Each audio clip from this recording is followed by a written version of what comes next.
नमस्कार, मैं प्रिया। आज है 8 नवंबर। चले जानते हैं बिहार की 25 बड़ी खबरों को। रेलवे पीएसयू में इंजीनियर की भर्ती के लिए मांगे गए आवेदन। भारत सरकार के रेल मंत्रालय के अधीन आने वाली मिनी रतन कंपनी राइट्स लिमिटेड ने नया भर्ती विज्ञापन जारी कर दिया है। कंपनी की तरफ से कुछ दिनों पहले जारी किए गए विज्ञापन के अनुसार सिविल, इलेक्ट्रिकल और मैकेनिकल ट्रेड्स में कुल 170 इंजीनियर पदों पर भर्ती के लिए योग्य उम्मीदवारों से आवेदन आमंत्रित किए गए हैं। योग्य और इच्छुक उम्मीदवार राइट्स लिमिटेड की आधिकारिक वेबसाइट recruit.rights.com पर उपलब्ध कराए गए ऑनलाइन एप्लीकेशन फॉर्म के माध्यम से आवेदन कर सकते हैं। आवेदन करने की प्रक्रिया 5 नवंबर से शुरू हो चुकी है, जो कि 26 नवंबर 2020 की शाम 5 बजे तक जारी रहेगी। तीसरे चरण के चुनाव के बाद जारी हुए एग्जिट पोल। बीते दिन विधानसभा चुनाव के तीसरे चरण के मतदान को पूरा करवाया गया, जिसके बाद बिहार विधानसभा चुनाव के तीनों चरणों का समापन सफलतापूर्वक करवा दिया गया है। वहीं चुनाव के तुरंत बाद एग्जिट पोल जारी किए गए। रिपब्लिक टीवी जन की बात की जाए तो एग्जिट पोल में महागठबंधन को स्पष्ट बहुमत मिलने का अनुमान लगाते हुए 138 सीटें दी गई हैं। वहीं एबीपी सी वोटर के सर्वे में महागठबंधन के लिए 120 सीटें मिलने का अनुमान लगाया गया है। रिपोर्ट के अनुसार पिछले चुनाव के मुकाबले जदयू का वोट शेयर 5% कम दिख रहा है, जबकि राजद पिछले चुनाव से वोट परसेंटेज के मामले में फायदे में नजर आ रही है। जिसके बाद एनडीए को 116, यूपीए को 120, वहीं लोजपा को 1 और अन्य को 6 सीटें मिलने का अनुमान सी वोटर्स ने लगाया है। इसके साथ ही इंडिया टुडे एक्सेस के सर्वे में बिहार के 44% लोगों ने तेजस्वी यादव को मुख्यमंत्री पद के लिए अपनी पहली पसंद बताया है। एग्जिट पोल सर्वे के अनुसार नीतीश कुमार की विदाई लगभग तय मानी जा रही है।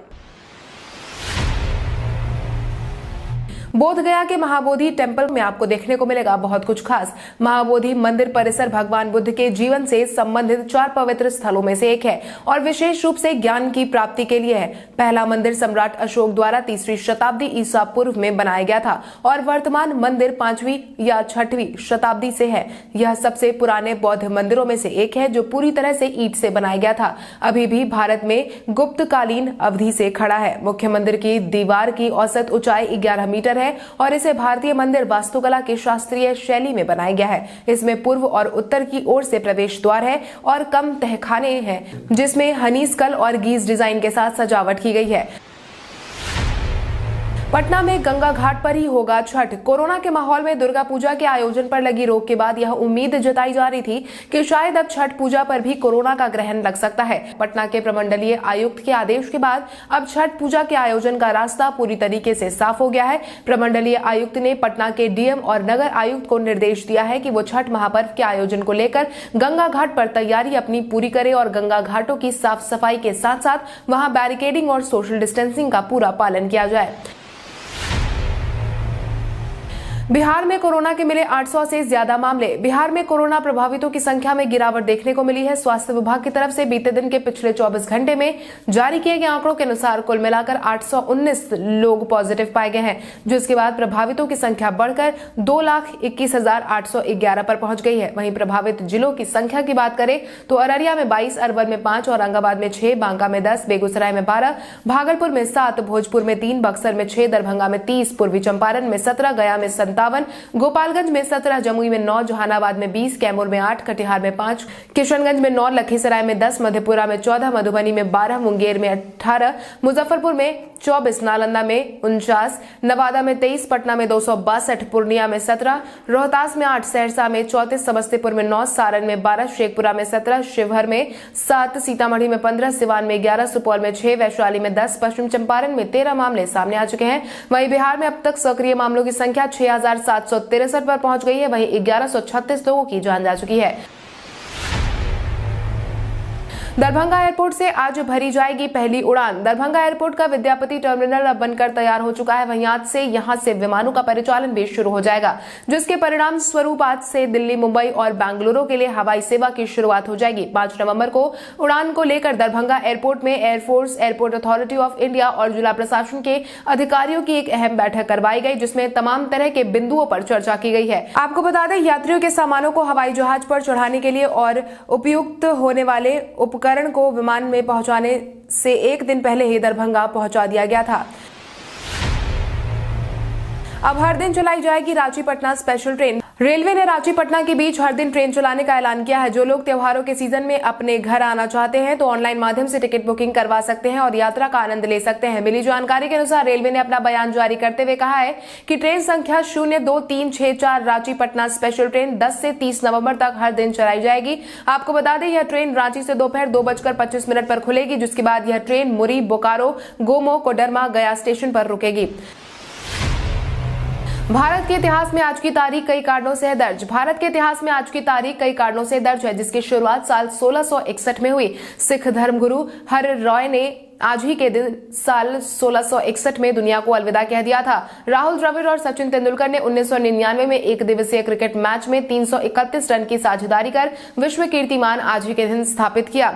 भारत का पहला मानव रहित अंतरिक्ष मिशन चंद्रयान 1 2008 में चंद्रमा की कक्षा में पहुंचा।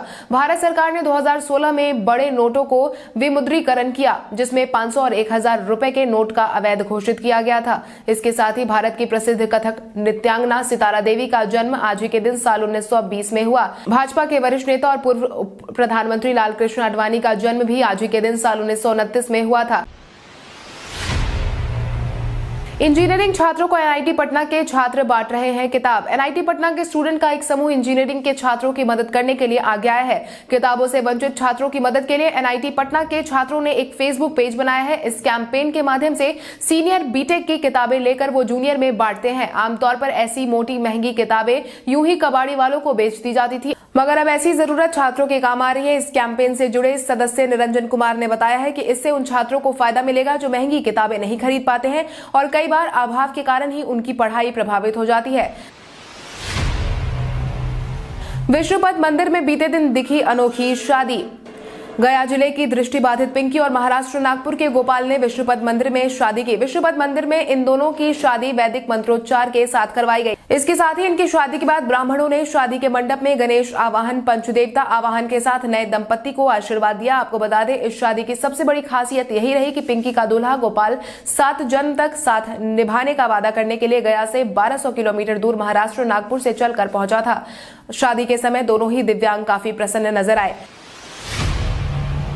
मधुबनी के बेनीपट्टी के उम्मीदवार नीरज झा की गई जान। बिहार विधानसभा चुनाव के तीसरे और आखिरी चरण में 15 जिलों के 78 सीटों पर मतदान बीते दिन संपन्न करवाए गए। इसी बीच मधुबनी के बेनीपट्टी सीट से निर्दलीय उम्मीदवार नीरज झा ने दुनिया को अलविदा कह दिया है। आपको बता दें, नीरज झा कोरोना से संक्रमित पाए गए थे। इसके बाद ही उन्हें कई दिनों से अस्पताल में भर्ती करवाया गया था। आपको ये भी बता दें कि उनका इलाज पटना एम्स में करवाया जा रहा था। नीरज झा के गुजर जाने के बाद उनके समर्थकों में शोक की लहर है। आपको बता दें कि नीरज झा जदयू से जुड़े थे, लेकिन चुनाव से ठीक पहले नाराज होकर उन्होंने पार्टी से इस्तीफा दे दिया था और निर्दलीय मैदान में उतरने का फैसला लिया था। शादी समारोह की तरह सजा कई आदर्श मतदान केंद्र। बिहार में आखिरी चरण के तहत बीते दिन मतदान की प्रक्रिया पूरी करवा दी गई है। वहीं किशनगंज में चुनाव के दौरान मतदाताओं को लुभाने के लिए कई जिलों में आदर्श बूथ को शादी समारोह की तरह सजाया गया था। आलम तो ऐसा था कि अगर इन आदर्श मतदान केंद्रों के बाहर ये ना लिखा जाए कि यहाँ मतदान करवाए जा रहे हैं तो कोई भी धोखा खा जाए। इतना ही नहीं, कई बूथों पर तो खेलने कूदने की व्यवस्था भी की गई थी। इस तरह के मतदान केंद्रों से आम नागरिक काफी ज्यादा खुश और संतुष्ट नजर आए। प्रधानमंत्री कृषि सिंचाई योजना के तहत किसानों को उपकरण पर मिलेगी सब्सिडी। कृषि क्षेत्र को मजबूत करने के लिए सरकार हर संभव कोशिश करती आई है। वहीं सरकार ने किसानों को उपकरण के लिए साथ ही सिंचाई की पूरी व्यवस्था देने के लिए प्रधानमंत्री कृषि सिंचाई योजना की शुरुआत की है। इस योजना को सरकार ने मानसून पर खेती की निर्भरता को कम करने के लिए और हर खेत तक पानी पहुंचाने के लिए किया है। मानसून की बारिश कम होने से उपज अच्छी तरह नहीं हो पाती, जिसका असर किसानों पर पड़ता है। इस योजना के तहत आपको केंद्र की तरफ से 75% अनुदान मिलेगा, साथ ही राज्य सरकार 25% खर्च वहन करेगी। इस योजना के लिए सभी किसान pmksy.gov.in पर जाकर रजिस्ट्रेशन करवा सकते हैं। पुष्पम प्रिया चौधरी ने तेजस्वी और चिराग को बकैती नहीं करने की दी नसीहत। बिहार विधानसभा चुनाव में पहली बार मैदान में उतरी पुष्पम प्रिया चौधरी ने तीसरे और आखिरी चरण के मतदान के बाद तेजस्वी और चिराग पर जमकर निशाना साधा, जिसके तहत उन्होंने कहा कि राजद नेता तेजस्वी यादव और लोजपा नेता चिराग पासवान को अपना राजनीतिक करियर जमीनी स्तर से शुरू करने की जरूरत है। सिर्फ बकैती करने से बिहार में कुछ भी नहीं बदलने वाला है। इतना ही नहीं, मीडिया हाउस से बातचीत के दौरान पुष्पम प्रिया चौधरी ने यह दावा किया है कि उनकी पार्टी को जीत मिल रही है। बिहार को बदलने की पुरजोर कोशिश रहेगी हमारी। हर वर्ग और समुदाय का हमें भरपूर समर्थन मिल रहा है। राजद उम्मीदवार के खिलाफ मामला हुआ दर्ज। भले ही बीते दिन चुनाव खत्म हो गए हैं, मगर कई उम्मीदवारों की परेशानी बढ़ गई है। इसी क्रम में जोकीहाट से उम्मीदवार सरफराज की मुश्किलें बढ़ने वाली है। जानकारों की माने तो सरफराज बीते दिन लोकतंत्र के महापर्व का हिस्सा बनने पहुंचे थे। हालांकि बूथ पहुंचते ही उनके खिलाफ मामला दर्ज करवा दिया गया। मिली जानकारी के अनुसार राजद उम्मीदवार अपने बूथ पर पार्टी का सिंबल लगाकर देखे गए थे, जिसके बाद चुनाव आयोग ने तुरंत ही संज्ञान लेते हुए राजद उम्मीदवार के खिलाफ मामला दर्ज करने का आदेश जारी किया। आपको बता दें कि साल 2018 में हुए लोकसभा के उपचुनाव में सरफराज आलम चुनाव जीतकर सांसद बने थे। हाथ में वोटर कार्ड लिए लोगों ने किया वोट का बहिष्कार। बीते दिन विधानसभा चुनाव के तीसरे चरण का मतदान करवाया जा रहा था। वहीं बीते दिन मतदान के दौरान कई जगहों पर लोगों ने इसका अनोखे अंदाज में बहिष्कार किया, जिसके तहत अररिया के विधानसभा क्षेत्र में हाथों में वोटर कार्ड लेकर लोगों ने मतदान के बहिष्कार की हुंकार भरी। स्थानीय लोगों की माने तो पुल की मांग लंबे समय से चलती आ रही है। उधर कटिहार में कदवा प्रखंड के मतदान पर 14 बूथों पर वोट का बहिष्कार ग्रामीणों ने कर दिया। लोग झौवा और मीनापुर में रेलवे पर संपार फाटक की मांग कर लंबे समय से करते आ रहे हैं। इसके साथ ही सुपौल के पीपरा क्षेत्र के दुवियाही स्थित दुलारी टोले के लोगों ने सड़क की मांग को लेकर मतदान का बहिष्कार कर दिया। इसके साथ ही मोतिहारी में सुगौली विधानसभा क्षेत्र के बूथ संख्या 148 का बड़वा गया के लोगों ने बुनियादी सुविधाओं के अभाव के कारण मतदान का बहिष्कार कर दिया। महाराष्ट्र सरकार के नेता संजय राउत ने बिहार विधानसभा चुनाव को लेकर की भविष्यवाणी। अपने बयान के लिए संजय राउत चौतरफा घिरते आए हैं। वहीं अब एक बार फिर से संजय राउत के बयान ने चर्चा के बाजार गर्म कर दिए हैं, जिसके तहत शिवसेना नेता संजय राउत ने अभी से ही बिहार में एनडीए की हार को तय मान लिया है। अंतिम चरण के चुनाव के दौरान संजय राउत ने बीते दिन फिर से अपना बयान जारी करते हुए साफ कहा कि इस चुनाव में एनडीए की हार तय है। जब मुखिया ही अपना अंतिम चुनाव की बात कह चुके हैं तो जनता भी अब उनकी विदाई का मन बना चुकी है।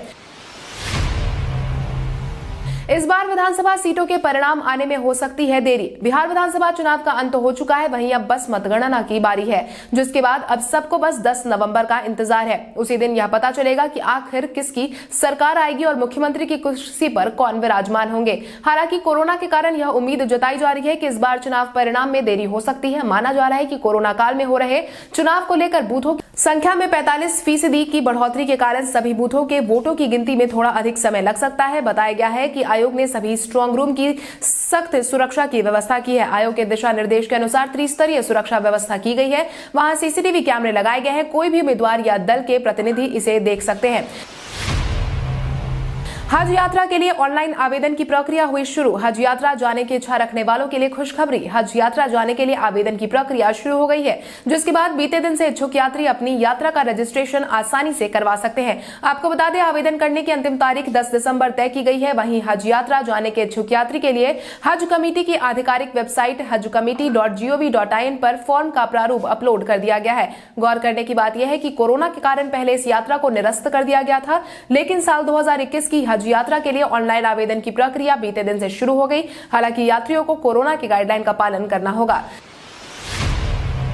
शहनाज गिल ने लाइव आकर अपनी सगाई को लेकर बताई अहम बात। Bigg Boss fame Shehnaaz Gill ने बिग बॉस के घर में रहते हुए काफी सुर्खियां बटोरी थी। वहीं अभी भी शहनाज काफी सुर्खियां बटोर रही है। हाल ही में शहनाज ने सलमान खान की फिल्म का गाना दिल दिया गल्ला का कवर वर्जन भी गाया था, जिसे सोशल मीडिया पर काफी सराहा भी गया है। वहीं अब शहनाज के लिए अपनी सगाई को लेकर चुप्पी तोड़ी है। शहनाज गिल ने हाल ही में सिंगर अर्जुन कानूनगो के साथ इंस्टाग्राम पर लाइव आई थी। इस दौरान अर्जुन ने सना से पूछा कि आपकी सगाई कब हो रही है, जिस पर शहनाज ने कहा मेरी नहीं होगी यार, मेरी ऐसी किस्मत कहां। शहनाज के इस बात को सुनकर अर्जुन हंसने लगते हैं। रोहित शर्मा पर भड़के भारत के पूर्व कप्तान दिलीप वेंगसरकर। भारत के पूर्व कप्तान और चीफ सेलेक्टर रह चुके दिलीप वेंगसरकर ने रोहित शर्मा पर नाराजगी व्यक्त की है। सनराइजर हैदराबाद के खिलाफ मैदान में उतरे रोहित शर्मा को देखकर वो उन पर खूब बरसे। रोहित हैमस्ट्रिंग की समस्या से जूझ रहे थे, जिसके चलते उनको ऑस्ट्रेलियाई दौरे के लिए टीम इंडिया में शामिल नहीं किया गया था। रोहित मुंबई इंडियन की टीम में 3 मैच के बाद लौटे थे और उन्होंने मैच खत्म होने के बाद कहा था कि वो पूरी तरह से फिट है, जिस पर दिलीप वेंगसरकर ने मीडिया से बातचीत करते हुए कहा कि यह दिलचस्प है कि रोहित शर्मा, जो कि टीम इंडिया के सबसे बेहतरीन बल्लेबाज है, जिनको कुछ दिनों पहले ही टीम इंडिया के फिजियो द्वारा ऑस्ट्रेलियाई दौरे के लिए अनफिट घोषित किया गया है, जिसके चलते उनको टीम में शामिल नहीं किया गया है, वो आईपीएल में मुंबई इंडियंस के लिए खेल रहे हैं और कप्तानी कर रहे हैं। ऐसे में सवाल ये उठता है कि क्या उनके लिए देश से ज्यादा जरूरी आईपीएल है। बिहार विधानसभा चुनाव के तीसरे चरण में पड़े कुल मिलाकर 57.91% वोट।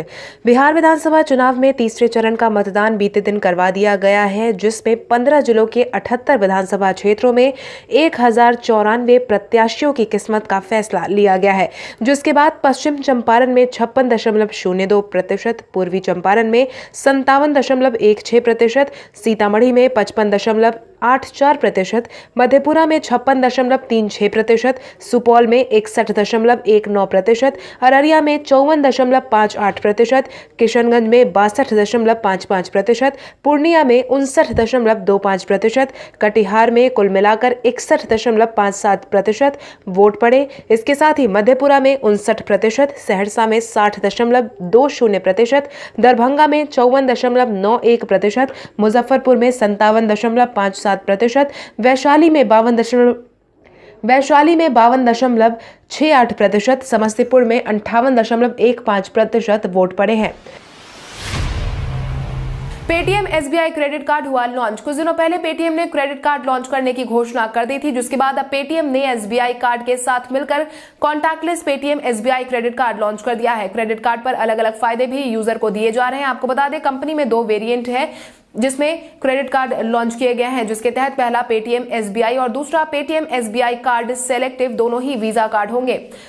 आप पेटीएम के ऐप से इन्हें पूरी तरीके से मैनेज कर सकते हैं। आपको बता दें कि पेटीएम एसबीआई कार्ड सेलेक्ट लेने पर आपको पेटीएम फर्स्ट की फ्री मेंबरशिप मिलेगी और 750 रुपए का कैशबैक भी साथ में मिलेगा। इसके अलावा दूसरे बेनिफिट्स की बात करें तो आपको पेटीएम पर movie tickets, Paytm mall shopping और टिकट ट्रैवल पर 5% कैशबैक भी मिलेगा। अब आइए जानते हैं सराफा बाजार और पेट्रोल डीजल के क्या थे भाव। अगर हम सराफा बाजार की बात करें तो सोने का भाव 7 नवंबर को 22 कैरेट के लिए प्रति 10 ग्राम 50,810 रुपए था। वहीं 24 कैरेट के लिए प्रति 10 ग्राम 51,810 रुपए था। वहीं अगर हम चांदी की बात करें तो चांदी का भाव प्रति किलो 65,400 रुपए था। इसके अलावा राजधानी पटना में पेट्रोल की कीमत 83.82 रुपए प्रति लीटर थी। वहीं डीजल 76.19 रुपए प्रति लीटर था। कल हमारे द्वारा पूछे गए सवाल का जवाब आप में से बहुत सारे यूजर ने हमें कमेंट करके दिया था, उसके लिए आपका बहुत बहुत धन्यवाद। आप में से जिन यूजर का कमेंट हमें अच्छा लगा है उनके नाम है शिवशंकर कुमार, जय जितेंद्र, विक्की कुमार, ओमकार सिंह, रिंकी निराली, ब्रजेश तिवारी, यो जी, सोनू कुमार, एसजीएस एंटरटेनमेंट, बम कुमार, सोनू यादव, सूर्या सिंह, दिलखुश कुमार यादव जी, सुजीत कुमार, अमरेश चौधरी, राजेंद्र प्रसाद सिंह, विनोद कुमार मंडल, मोहम्मद शहजाद अकील। इसके अलावा हमारी टीम को और भी लोगों के जवाब अच्छे लगे हैं, मगर समय के अभाव के कारण हम उनका नाम नहीं ले पाए, लेकिन आप हमारे सवालों का जवाब देते रहे। हम कल आपका नाम लेने की पूरी कोशिश करेंगे। तो चलिए बढ़ते हैं आज के सवाल की ओर। आज का सवाल कुछ इस प्रकार है, आपके अनुसार तीनों चरणों के मतदान की प्रक्रिया खत्म होने के बाद किसका पलड़ा बिहार विधानसभा चुनाव में ज्यादा भारी लग रहा है? अपने जवाब हमें कमेंट करके जरूर बताएं। इसके साथ ही आज के लिए बस इतना ही। अगर आप ये वीडियो हमारा YouTube पर देख रहे हैं तो हमारे चैनल को सब्सक्राइब करें और बेल आइकन दबाना ना भूलें। और अगर आप ये वीडियो हमारा Facebook पर देख रहे हैं तो इस वीडियो को लाइक करें और ज्यादा से ज्यादा शेयर करें। धन्यवाद।